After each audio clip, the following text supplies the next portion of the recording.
Good evening, and thanks for being part of our 80s night celebration, which I guess has gotten me feeling a little nostalgic for years gone by. We've accomplished a lot since the merger that created the Neighbor Project in 2018. But rather than resting on our laurels or touting some of our accomplishments, as we head into our 6th year post-merger, we are increasingly focusing on bigger, larger scale challenges, and specifically on the crisis of affordable housing.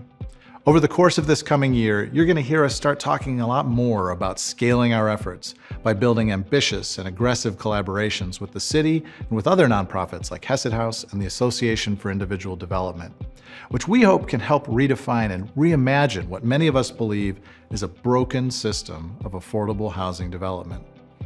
There are two big problems. As many of you know, historic numbers of families are spending well over 30, 40, or even 50% of their income on just their housing.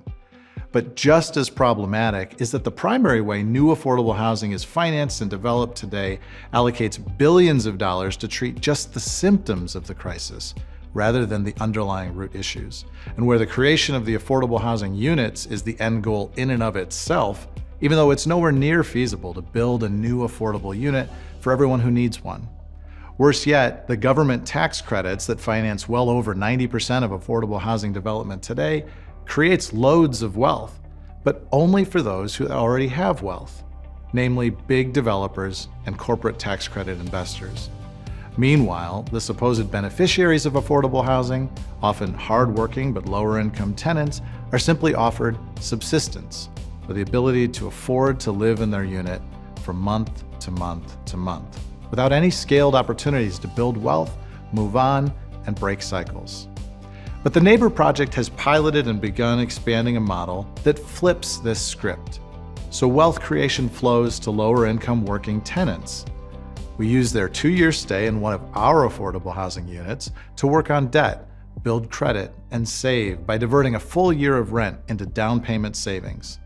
Meanwhile, they work with one of our amazing HUD-certified housing counselors so that they're ready to graduate into homeownership and free up that unit to serve another family.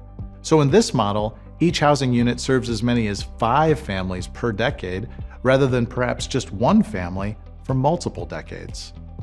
Over the past several years, we've proven this can work, serving the same predominantly minority working families earning less than 60% of the area median income that are being served by the status quo affordable housing development, which is mostly leaving root causes and generational cycles unaddressed and unbroken. And statistically speaking, when families aren't given an opportunity to save and invest into an asset, these cycles are far more likely than not to repeat themselves from generation to generation. But put these same families on a stable financial footing and everything changes. They may earn the same income, but now they keep more. And in time, they'll reinvest in home improvement projects, in new businesses, or in the time they spend in their communities. Residents become participants. Neighbors become builders. Since our merger, we've helped dozens of families each year move from being multi-generational renters to what we're confident will be multi-generational homeowners. And in the coming years, we're laying the groundwork to move from creating dozens of new homeowning families per year to eventually hundreds. Because if we're to address the actual root causes of today's affordable housing crisis, this isn't a choice, it's a necessity. And it's what we do best.